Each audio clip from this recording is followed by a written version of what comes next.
Donc le Sésame a 3 ans et c'est un petit nouveau-né. C'est pour nous surtout un lieu ressource et une communauté de recherche. Lieu ressource d'abord parce que c'est un lieu dans lequel on va se poser toutes les questions de sens et qui rassemble tous les personnes en quête de sens, donc qui ont une recherche de cet ordre.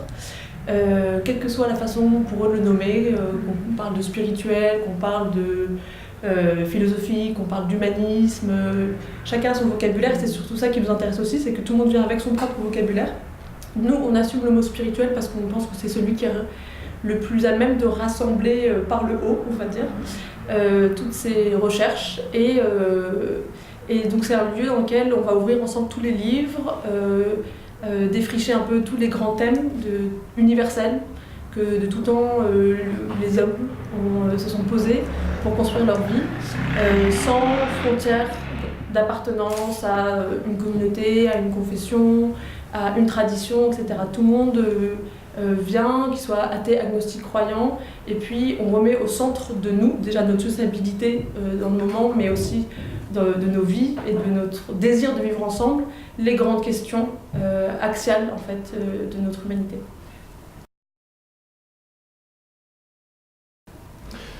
En fait, on s'est aperçu qu'il manquait quelque chose. Enfin, on a cru s'apercevoir qu'il manquait quelque chose. Donc on est parti d'un constat. On s'est dit aujourd'hui, quelqu'un qui se pose des questions de sens, mais des questions de sens, je dirais, profondes, lourdes, quelle signification je veux donner à ma vie, sur quelle valeur je veux me repérer, etc. Il a le choix entre deux choses. Soit il lit des bouquins, il va à l'université, donc là il peut entendre parler de façon très savante, mais un petit peu théorique, de l'islam, du bouddhisme, du christianisme, etc., de philosophie, philosophie au pluriel, de toutes les philosophies qui peuvent exister. Mais tout ça c'est un peu trop théorique et un peu trop spéculatif. Soit il va vers les offres confessionnelles, c'est-à-dire que peut-être en fonction de sa culture d'origine, il va chercher du côté du judaïsme, il revient vers le judaïsme, il revient vers l'islam, il revient vers le christianisme, etc. Mais à partir de là, on s'est dit qu'il manquait un lieu, une troisième voie, un lieu dans lequel on puisse tous se rencontrer, athées, agnostiques, croyants, et aborder les choses non seulement sur le plan théorique, sur le plan de la connaissance, etc., donc se nourrir sur le plan culturel, sur le plan intellectuel, mais un lieu dans lequel on puisse aussi vivre quelque chose avec d'autres, et partager quelque chose avec d'autres au niveau de nos intériorités. Et on s'est dit que sur la place de Paris ou ailleurs, ce lieu n'existait pas. Et que souvent, en tout cas ça c'est le constat qu'on l'a fait, on l'avait fait avant et on l'a fait après quand on a vu les participants du Sésame, chacun se retrouve souvent un peu livré à lui-même par rapport à ces questions de sens qui sont extrêmement profondes, avec cette idée que, on n'a pas forcément aujourd'hui l'envie d'appartenir à une communauté qui est un petit peu close, qui est un petit peu fermée, même si c'est une communauté qui est très tolérante, qui est fermée à certains égards, qui est ouverte à d'autres égards. On a envie de partager bien au-delà des frontières communautaires, c'est-à-dire confessionnelles, ordinaires ou classiques. On n'a pas envie de se retrouver tout seul sur ce cheminement de sens, et en même temps on a envie de s'ouvrir au maximum. Et nous on est parti de cette équation, on l'a formulée comme une équation dans notre tête, comment ouvrir un lieu où on va se retrouver libre ensemble.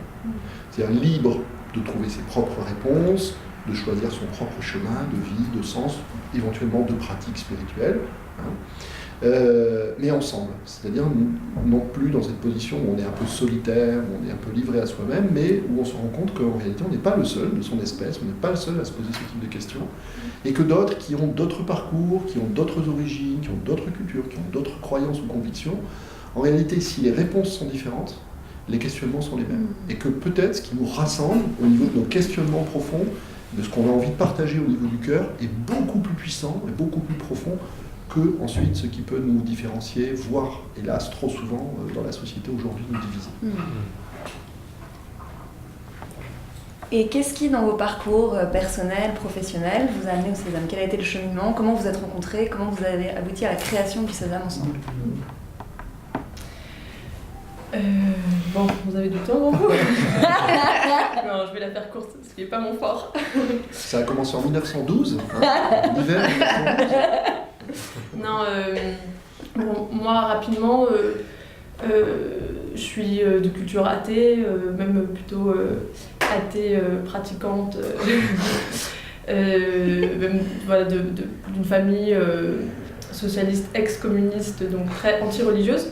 mais très ouverte et tolérante, évidemment. Donc, je viens de très loin sur ce plan, et en fait, j'ai été amenée, je pense que j'avais un appel vers un appel intérieur, enfin vers l'intériorité. Et donc la première porte que j'ai empruntée, c'était la seule que j'ai trouvée, on va dire, visible et accessible, qui avait pignon sur rue dans notre société, c'est celle de la psychanalyse, de la thérapie, etc. Donc je suis devenue psy d'abord.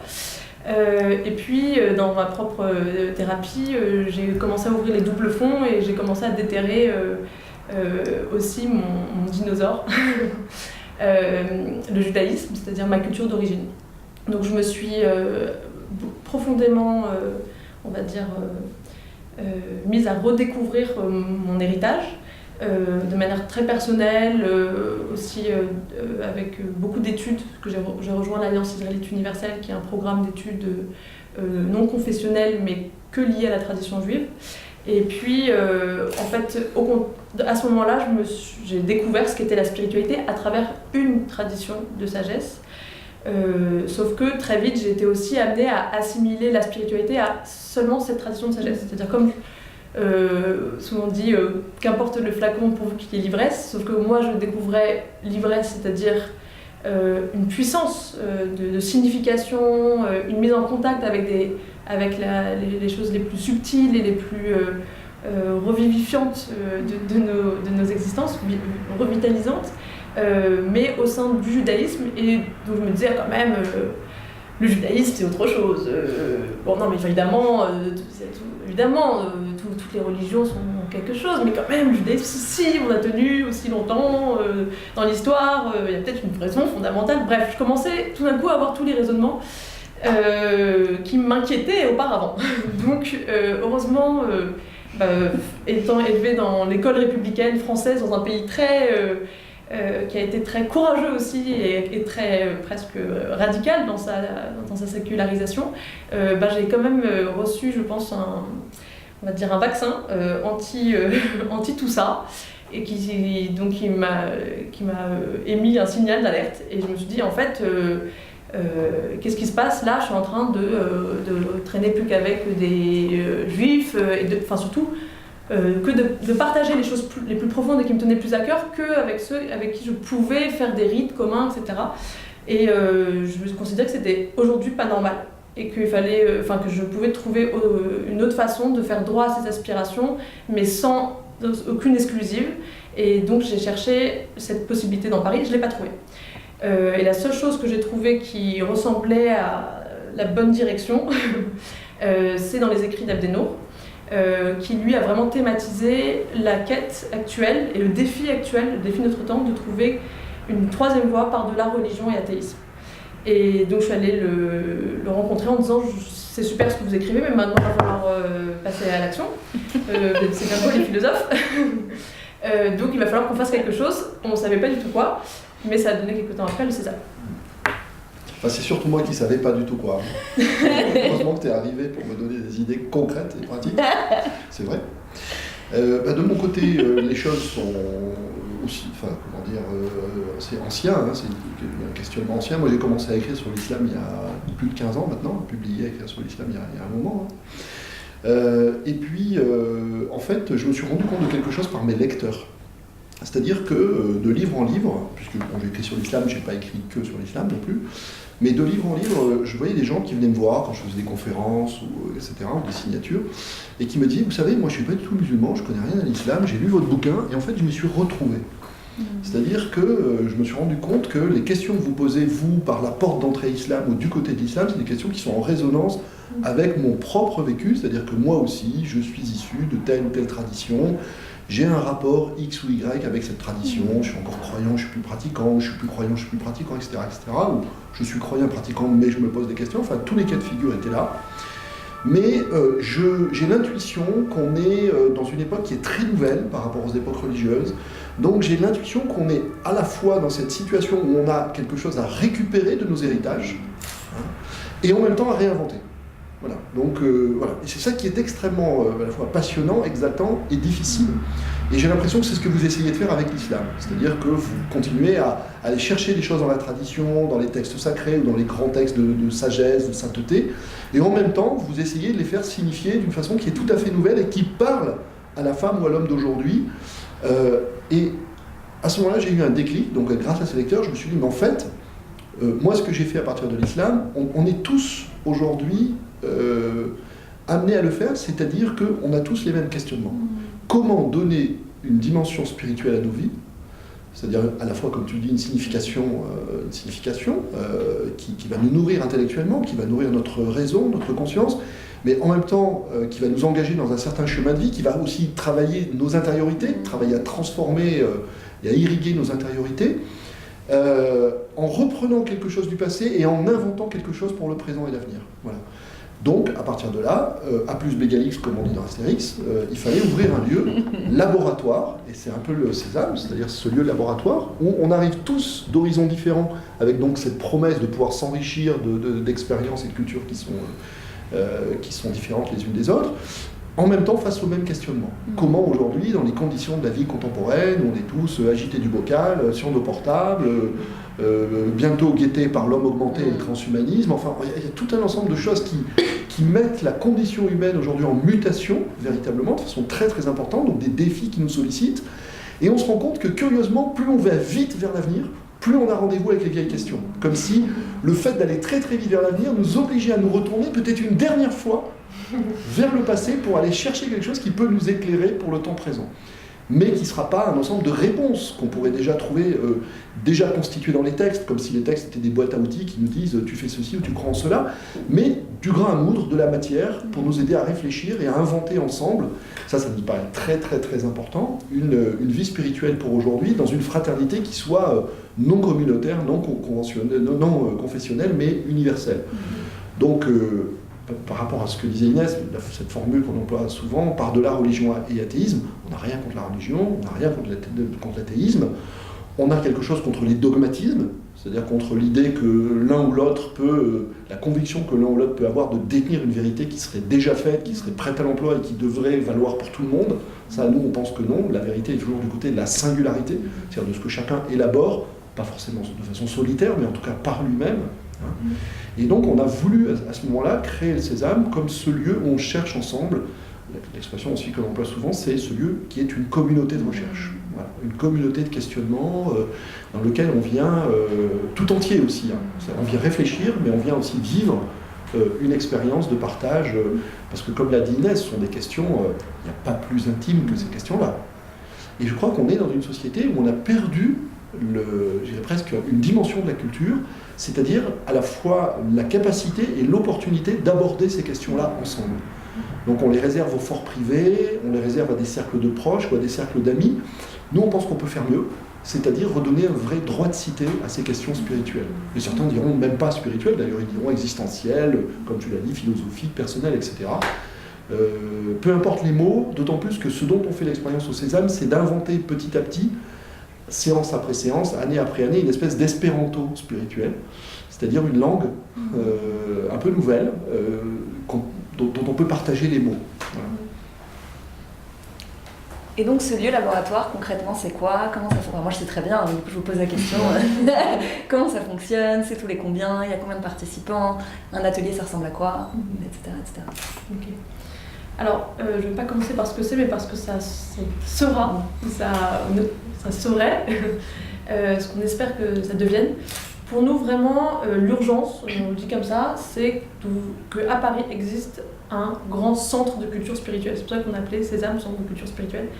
C'est-à-dire qu'au même titre que tous les hauts lieux de l'esprit humain ont leur temple, les sciences, les arts, chacun a son musée, a son... sa salle de concert, d'exposition. Voilà, exactement, consacrée. Eh bien, la culture spirituelle ou les sagesses de toutes les traditions, eh bien, n'ont pas de lieu dédié, qui non seulement on va dire, les honorifient, mais aussi les rendent accessibles et aussi rassemblent ces héritages en un point central qui puisse rayonner. Que ce soit pour nous les traditions de sagesse, c'est autant tout le grand champ de la philosophie, même la philosophie moderne, que les traditions religieuses, que évidemment, en fait, tout ce qu'il y a depuis de tout temps cherché à, c'est attelé à mettre du sens et à explorer les significations de nos existences. Donc c'est très large en fait, hein, vraiment très large. Or pour nous, pourquoi aujourd'hui c'est d'autant plus important, c'est qu'il y a quand même un contexte, tout ça, on n'est pas que hors sol. Nous, ce projet il est né en 2015, juste après les attentats. On avait commencé à le penser avant, mais donc ça s'est vraiment inscrit dans toute cette période sombre, hein, pour nous tous, où quand même ce que ça a révélé, c'est aussi le choc des ignorances et la violence qui s'ensuit, non seulement de l'inculture ou la sous-culture religieuse d'une part, et aussi après l'absence de considération d'une certaine partie de nos concitoyens et de nos sociétés, et l'incompréhension face à toute personne qui revendique un souhait de donner une dimension spirituelle à sa vie. Donc face à ça, pour nous, le génie de la France a toujours été de répondre par la culture. Et que donc quand d'un côté on tire et on massacre, de l'autre, nous on ouvre ce qu'on pourrait faire de mieux, c'est d'ouvrir des écoles, ouvrir des centres de culture, etc. Mais pas juste de manière symbolique, même si le symbole est important, vraiment en ayant en donnant la chance à ces lieux d'irriguer profondément notre société de cette connaissance nourricière qui nous permette d'ouvrir et d'élargir nos consciences et notre connaissance et reconnaissance mutuelle. Voilà. Donc pour nous, c'est ce lieu dans Paris qu'on souhaite. Après, le Sésame existant, c'est, on va dire, les premiers pas, hein, les premières pierres. Hein. Donc pour que ce grand lieu existe, il faut d'abord que nous, on montre quelque chose, c'est qu'on est capable d'aborder et de transmettre des choses sur ces questions, vraiment en respectant la liberté de conscience de tous. Dans les faits, c'est formidable, mais c'est pas si simple à faire. Et donc nous, c'est ce qu'on tente au jour le jour. C'est là où c'est un laboratoire de recherche, c'est-à-dire on cherche la bonne note pour à la fois transmettre sans infléchir d'une façon ou d'une autre. C'est vraiment un défi. Je laisse pour... Alors, de manière très concrète, c'était la question. On aborde dans chacune des séances un grand thème classique, universel de la vie spirituelle. Je vais donner des exemples, parce que sinon c'est un peu abstrait. Cette année, moi, quand je suis intervenu sur le sens des rites, le sens des mythes et le sens des symboles. Bon, dans toutes les traditions de l'humanité, il y a eu des grands symboles, des grands archétypes, la croix dans le christianisme, le symbolisme du yin et du yang, etc. Bon.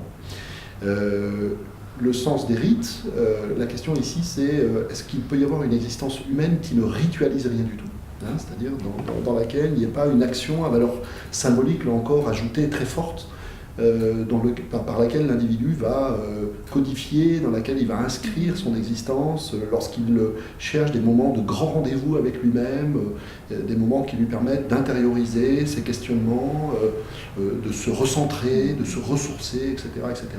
Donc j'ai interrogé les rites, mais alors j'ai interrogé les rites à travers quelques-uns de ces rites. Là, je suis parti de l'islam, c'est-à-dire je suis parti de ce rite de la prière en islam, là aussi en insistant sur sa dimension symbolique. Le sens des mythes. Dans toutes les cultures, les civilisations, il y a des mythes et des mythologies. J'ai parlé par exemple du mythe de l'homme primordial, de Purusha dans le Rig Veda. J'ai parlé du mythe d'Oedipe, pas selon l'interprétation devenue classique de Freud, mais selon d'autres interprétations. Donc l'idée, c'est véritablement de donner à chacun du grain à moudre pour sa propre réflexion, sachant que chaque intervenant du Sésame a un cahier des charges qui a au moins deux éléments. Le premier, c'est que, je vais le dire d'une façon un petit peu peut-être brute ou triviale, mais on n'est pas là pour rendre sa soupe. C'est-à-dire qu'on n'est pas là pour faire la publicité ou pour avoir une attitude prosélyte par rapport à une doctrine, par rapport à une méthode, par rapport à une école spirituelle, etc. On présente quelque chose. Voilà. Sachant que ça correspond à la modestie délibérée du Sésame. Nous ne sommes pas une voie spirituelle, hein. On n'est pas On n'est pas une école dans laquelle l'individu trouverait des rituels, etc., etc. On est là juste pour proposer une initiation, mais alors dans le sens le plus élémentaire du terme, à un certain nombre de grandes questions. Voilà. Et puis le deuxième élément du cahier des charges pour les intervenants, c'est d'être engagés eux-mêmes dans une démarche spirituelle, c'est-à-dire dans un questionnement, que ce ne soit pas simplement chez eux un objet théorique de réflexion, mais que véritablement ils aient, je dirais, fait les choix qui s'imposent au niveau de leur existence, c'est-à-dire qu'ils se soient engagés d'une manière ou d'une autre pas seulement dans un questionnement ou dans une méditation, mais dans un certain nombre de pratiques, etc., pour que, eh bien, ils parlent à partir à la fois d'une certaine réflexion et aussi d'une certaine expérience personnelle. Bon. Donc, il y a cette parole d'un intervenant. On ponctue la séance de moments de silence. Ça nous paraît très très important. Pourquoi ? Parce que si on ne veut pas proposer de pratique, et au Sésame, on ne propose pas de pratique parce qu'on ne veut pas influencer et conditionner, dire aux gens, voilà, vous allez réciter tel mantra, vous allez faire telle chose. On pense qu'il est important d'avoir ces moments de silence. On dit souvent que le silence est la mère de toutes les pratiques. Il y a quelque chose d'essentiel, de fondamental, qui a cet immense avantage par rapport à ce que nous cherchons, de laisser chacun libre complètement, d'investir le silence comme il le veut. Les uns sont assis, les autres sont couchés, les uns pensent à ceci, les autres pensent à cela, ça ne nous regarde pas. Donc chacun l'investit comme il veut, et en même temps, ça c'est la très grande force du silence, il nous permet de communier, de partager véritablement une disposition intérieure, un état intérieur, à ce moment-là. Voilà, donc il a cette vertu de laisser à la fois chacun libre et en même temps de nous souder, de nous solidariser de façon très essentielle, très intime, très forte. Bon. Et puis, ça c'est aussi quelque chose qui est très important pour nous dans chaque séance du Sésame, il y a le dialogue. C'est-à-dire qu'on se met, après l'intervention de l'intervenant et après un temps de silence qui a permis à chacun d'infuser véritablement ce qui a été dit, de le questionner aussi, sur le plan intérieur, on fait des petits groupes. Et à partir d'une question qui a été soulevée par l'intervention, les petits groupes commencent à discuter. Voilà. Donc il y a ce moment d'échange qui permet aussi aux gens de se rencontrer véritablement, déjà d'apprendre à se connaître, de se familiariser les uns avec les autres, etc. Et on termine par, une fois que la discussion par petits groupes a été conduite, eh bien on termine par un moment de discussion collective où chaque groupe a la responsabilité d'apporter au moulin collectif un peu du grain qu'il a moulu de son côté. Voilà. Et on termine par un moment de silence. Voilà. Donc de la façon la plus concrète, ça se passe comme ça, pas chez McDonald's, au Sésame, ça se passe comme ça et avec une certaine régularité, ça c'est vraiment intéressant, c'est-à-dire qu'on fait ça tous les 15 jours, les lundis soirs. Ce sont de belles séances qui durent 2 heures, 2 heures et demie, voire 3 heures, où les gens ont l'occasion de se retrouver, puis après, chacun pendant 15 jours retourne vaquer à ses occupations, etc. Mais l'avantage de cette régularité est qu'il institue petit à petit une véritable, je disais tout à l'heure, une communauté de recherche, c'est-à-dire qu'on cherche ensemble, on a plaisir à se retrouver pour remettre ensemble sur le métier de nos ouvrages.